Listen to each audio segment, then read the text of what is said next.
Hello and welcome. If you found your way here late at night, maybe it's just past midnight, or the soft blue glow of early morning is creeping through your curtains, I want you to know you're in the right place. This is your time now, a time to relax, breathe slow, and wander gently through the world as it once was, long, long ago. Tonight, we're stepping into the past, not with urgency, but with curiosity. We'll move through forgotten customs, odd traditions, and the quiet details of daily life that no one rushes to remember, but that once shaped entire civilizations. So make yourself comfortable. Maybe you're lying under a soft blanket or listening with closed eyes. And if you enjoy this quiet escape through history, you might want to like the video or let us know in the comments what hour of night found you here. Now, take a slow breath in and let's begin. The world may seem rough and simple from afar, but beneath the armor and stone towers, there was a deep, delicate obsession with beauty, though not as we know it today. If you were to wake up in a noblewoman's chamber on a misty morning in 14th century France, you might be surprised by the silence. No hum of machines, no glass bottles on vanities, only a small pot of chalky powder and a mirror made of polished metal. Back then, beauty didn't mean glowing skin or sun-kissed cheeks.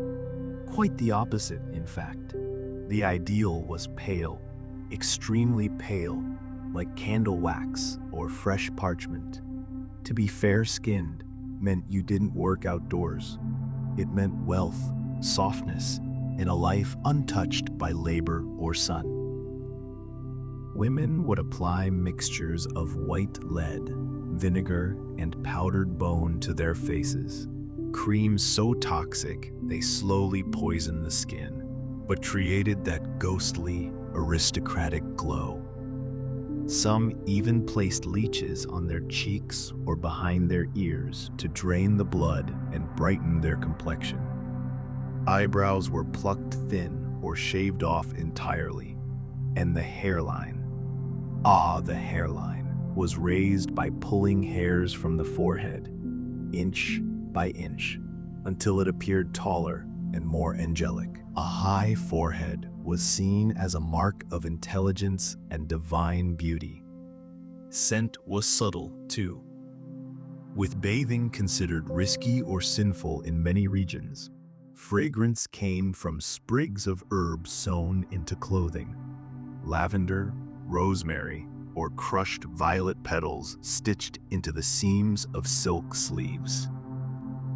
Scent was subtle, too, with bathing considered risky or sinful in many regions.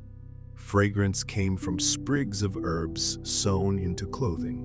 Lavender, rosemary, or crushed violet petals stitched into the seams of silk sleeves. And men?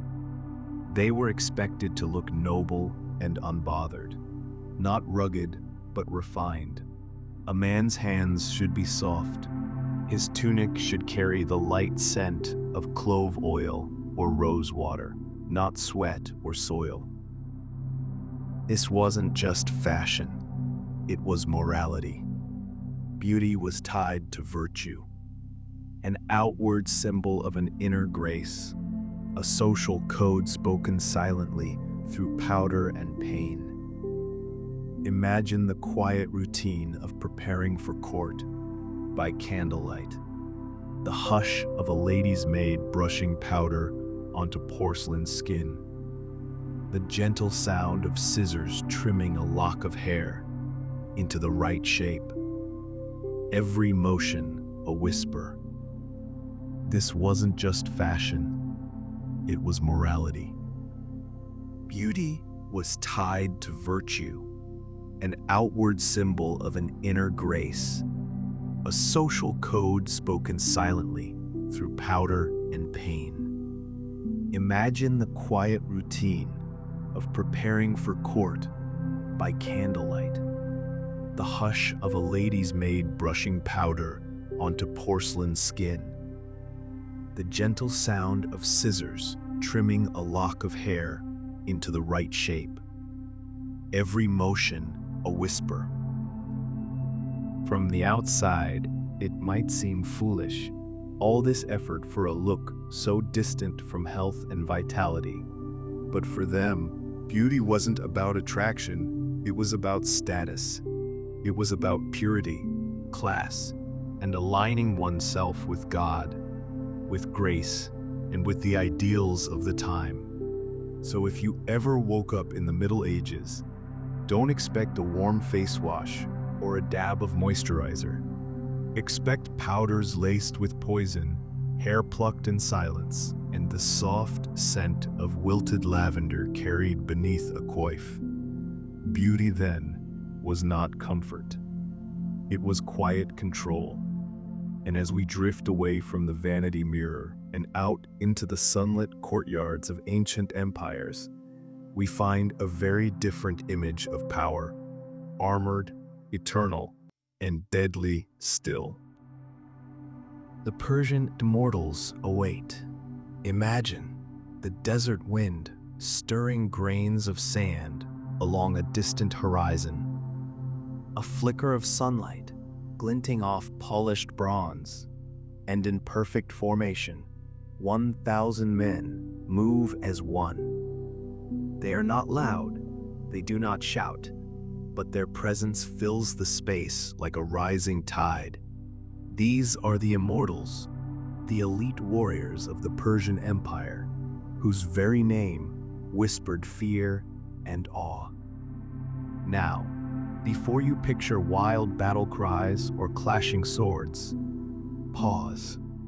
The immortals weren't terrifying because they were chaotic. They were terrifying because they weren't want. They moved with harmony, like clockwork in human form, cloaked in embroidered robes, carrying short spears and wicker shields. They seemed to glide instead of march. Every time one fell, another would step silently into his place. This wasn't metaphor, it was policy. Their numbers were kept at exactly 10,000, no more, no less. To their enemies, it looked as if they could not die, as if the lines were never broken. Hence the name, the Immortals. But the truth was far more human and far more brilliant. These soldiers were meticulously trained, their ranks replenished immediately, their discipline woven into the bureaucracy of the Persian Empire. Efficiency gave birth to myth. They weren't just soldiers either. The Immortals were hand-picked from noble families, men who had proven their loyalty and skill from a young age. Their armor glimmered, but they also wore fine tunics beneath. Many carried gold jewelry, not as vanity, but as symbols of royal trust. They were warriors of both blade and presence. These men often accompanied the king himself. In festivals, parades, and royal councils, they stood motionless like carved statues behind the throne. They were more than bodyguards. They were a statement. Their silence meant loyalty, their stillness, power. It's hard to imagine in our noisy world the effect of such discipline. Picture hundreds of soldiers arriving, not with shouting, but in hush. Spears gleaming, robes flowing, faces unreadable. The psychological impact was immense. Cities would surrender at the mere sight of them. Yet for all their splendor, the life of an immortal was not romantic. They trained year-round, often away from their families. They learned archery, swordsmanship, and hand-to-hand combat. They followed rituals of grooming, diet, and dress. Their role demanded perfection, not just in battle, but in posture, tone, and conduct. And in time, they became a symbol, not just of Darius or Xerxes, but of the very idea of order, of an empire that wished to seem eternal. But nothing truly is. Eventually, even these perfect ranks began to fray. As centuries passed, political corruption crept in. Appointments were bought instead of earned. Training weakened. Discipline cracked. And then came a name history never forgot: Alexander. When Alexander the Great swept through Persia, even the immortals, once feared as gods, could not stop the tide. Their legend dissolved into the sands, like a mirage fading at sunset. But their story didn't die. It was absorbed. Echoes of the immortals would appear in later empires, in Rome's Praetorian Guard, in Ottoman janissaries, even in modern elite forces. Their influence lingers, not in bones or weapons, but in the idea that fear can be silent, that power can come dressed not in rage, but in poise. If you were to stand among them, centuries ago, in the dusty quiet outside Persepolis, you might not hear a word, but you'd feel it, the weight of legacy, a calm as heavy as war drums. And now, from the symmetry of soldiers, we move toward stories far more scattered, yet no less powerful. Stories hidden in the shadows of conquest, the forgotten tales of women who fought and won. Now, if you're lying back, eyes growing heavy, you might think warfare in the past was only a man's world. Men on horseback, men in armor, men holding the line. But let's loosen that thread a little, because beneath the banners and behind the shields, there were women too, fierce, graceful, silent like dusk, and sharp as polished steel. Their stories, often hidden, dismissed, or folded into legend, still glow softly in the corners of time. Let's begin in the wide grasslands of ancient Eurasia. The Scythians were nomads, archers, horse riders, masters of the plains. And their women? They didn't wait at home. Archaeologists have found graves, yes, real graves, where women lay buried with weapons, not jewelry. Spears at their side, arrowheads near their ribs, armor shaped to their frames. These were warriors, mothers, sisters, hunters, all in one. They rode and fought beside the men, and when they passed, their people honored them just the same. Over time, the Greeks took these stories and spun them into myth, the Amazons. But the Scythian women weren't mythical. They were real, and they were many. Let's wander now, to a warmer sun and denser forests, to West Africa. Yagoji, also called the Dahomey Amazons, were an all-female regiment in the kingdom of Dahomey, what is now Benin. For over 200 years, these women trained harder than the men. They ran obstacle courses laced with thorns, learned to fight blindfolded, swore off marriage, not because they had to, but because they were married to the king and to their calling. At night, in deep courtyards under the moon, they danced not for pleasure, but for preparation. Combat was their prayer. European colonizers were stunned by them, not just because they were women, but because they were better trained, better disciplined, and completely unshaken by fear. They lived on the edges of gentleness and grit, both protectors and symbols of strength. And now, let's drift east, where mountains touch the sky and cherry blossoms fall like snow. Scent was subtle, too, with bathing considered risky or sinful in many regions. Fragrance came from sprigs of herbs sewn into clothing, lavender, rosemary, or crushed violet petals stitched into the seams of silk sleeves. And men? They were expected to look noble and unbothered, not rugged, but refined. A man's hands should be soft. His tunic should carry the light scent of clove oil or rose water, not sweat or soil. Boudica, the Celtic queen of the Iceni, rose not out of ambition, but heartbreak. When the Romans seized her kingdom and harmed her family, she didn't shrink into grief. She transformed. With fire in her voice and sorrow in her bones, she rallied the tribes of Britain, burned Roman cities to ash, and for a moment, she almost changed history. But what matters most now is the image. A woman at the front of a rebellion, not a passive figure, not a footnote, a queen with command. Other names echo through the sands and snows of history. Caudaloun, a Mongol woman, wrestled warriors twice her size before riding into battle. Joan of Arc, clad in white armor, said she heard voices from the heavens. She led armies at age 17. Lyudmila Pavlichenko, a sniper in World War II, tallied over 300 confirmed kills and still spoke softly, with poetry in her pockets.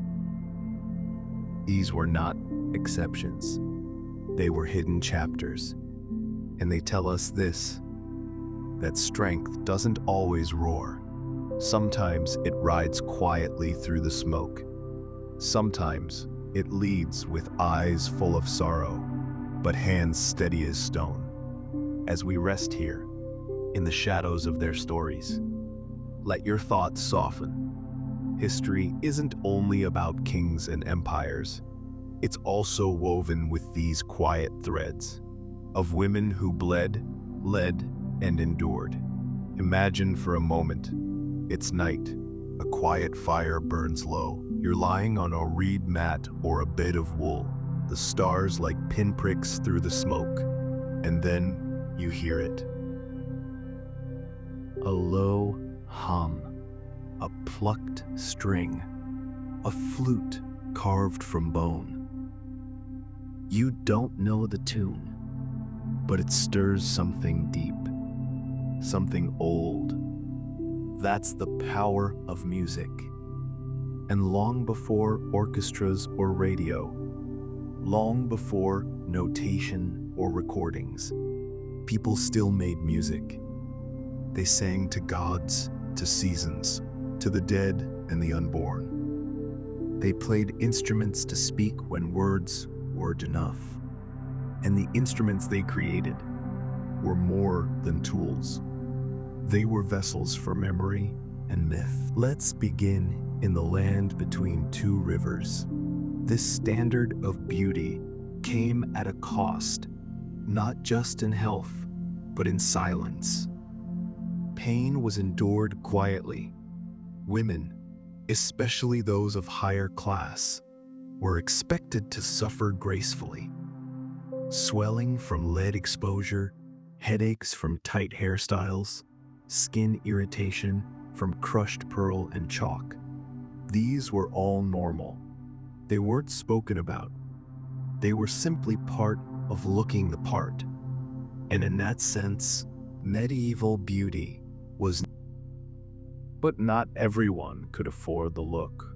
Poor women might stain their cheeks with beet juice or flour their faces with crushed eggshells. Still, even among peasants, the desire to appear lighter, more refined, lingered like perfume in the background. Across Europe, ideals varied slightly, but the patterns were clear. Paleness, fragility, clean hands, clean speech. Even posture mattered, a delicate tilt of the head, hands folded in quiet deference. It was all a performance, a slow, whispered display of class and control. In Mesopotamia, the lyre was not just an instrument, it was sacred. The golden lyre of Ur, buried with royalty, was carved from wood and gold, with a bull's face on its front. It wasn't merely for music, it was for ritual, for speaking to gods.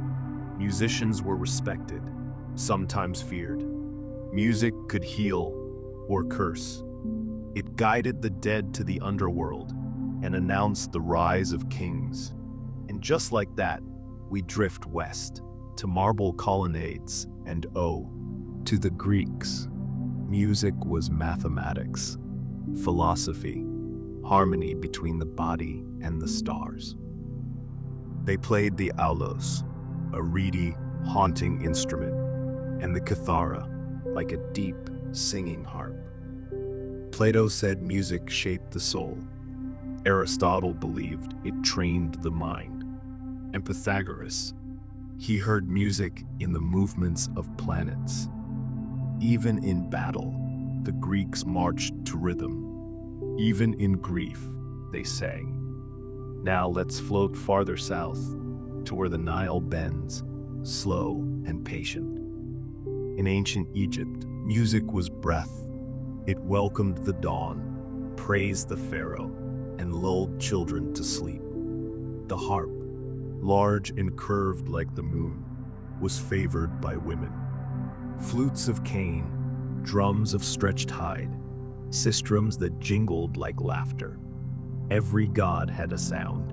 Hathor, the goddess of joy, was summoned with music. And in temples, sound was part of ritual magic. Egyptians believed that music could cleanse the soul, and maybe it still can. We cross mountains now, into the mists of the east. The guyin, a seven-stringed zither, was called the instrument of sages, played not for crowds, but for contemplation, for balance. In ancient China, music was tied to the seasons, the elements, the emperor's virtue. Certain notes corresponded to colors, or moods, or directions. A well-governed kingdom, they said, could be heard in its music, and the guyin was silent as snow, soft as falling leaves. From here, we reached the foothills of the Himalayas and the banks of the Ganges. The veena, India's ancient stringed instrument, was played in temples, in courts, and in the shade of old trees. It wasn't just for music. It was part of the Vedas. It was philosophy, devotion. Its deep voice resonated with the raga, melodic modes tied to moods and moments of the day. A bansuri, a bamboo flute, was beloved by Lord Krishna. It was the sound of longing, of love, of memory. Now, the wind grows warmer. The drums grow louder. We follow the rhythm across the Sahara. In Africa, music was not separate from life. It was life. The talking drum could mimic human speech. Names, prayers, warnings. Messages traveled across forests this way. Rhythm was language, ceremony, celebration, healing. In some villages, every person had a rhythm, a musical identity passed from birth. And now we climb high into air so thin it sings. To the spine of South America, the Andes, the panpipes or zampoña, echoed across the Andes. The bansuri, a bamboo flute, was beloved by Lord Krishna. It was the sound of longing, of love, of memory. The wind grows warmer. The drums grow louder. We follow the rhythm across the Sahara. In Africa, music was not separate from life. It was life. The talking drum could mimic human speech. Names, prayers, warnings. Messages traveled across forests this way. Rhythm was language, ceremony, celebration, healing. In some villages, every person had a rhythm, a musical identity passed from birth. And now we climb high, into air so thin it sings to the spine of South America, the Andes. The panpipes, or zampoña, echoed across the Andes. In Incan times, music followed the sun, rituals aligned with the solstice. Each note had a purpose, celebrating harvests, welcoming ancestors. The melodies were simple, but eternal. Now we move north, into forests and pyramids. In Mesoamerica, music guided rituals of rain and corn, birth and death. The teponatzli, a slit drum made from hollowed wood, was carved with jaguar heads, played in rhythms passed down for centuries. Ceremonial flutes called to gods and to silence. Sound and sacrifice walked hand in hand. And now, our long journey through time and sound begins to dim. We've traveled across empires, through echoing temples and forgotten fields. We've heard lullabies from deserts and hymns from mountaintops. We've seen that music wasn't background, it was everything. A prayer, a protest, a lullaby. So, as your eyes grow heavier and the world quiets around you, know that somewhere, perhaps far away or deep inside, you carry an ancient song too, a rhythm older than memory, a melody passed in silence. Let it cradle you now. Good night, traveler of time. Sleep well.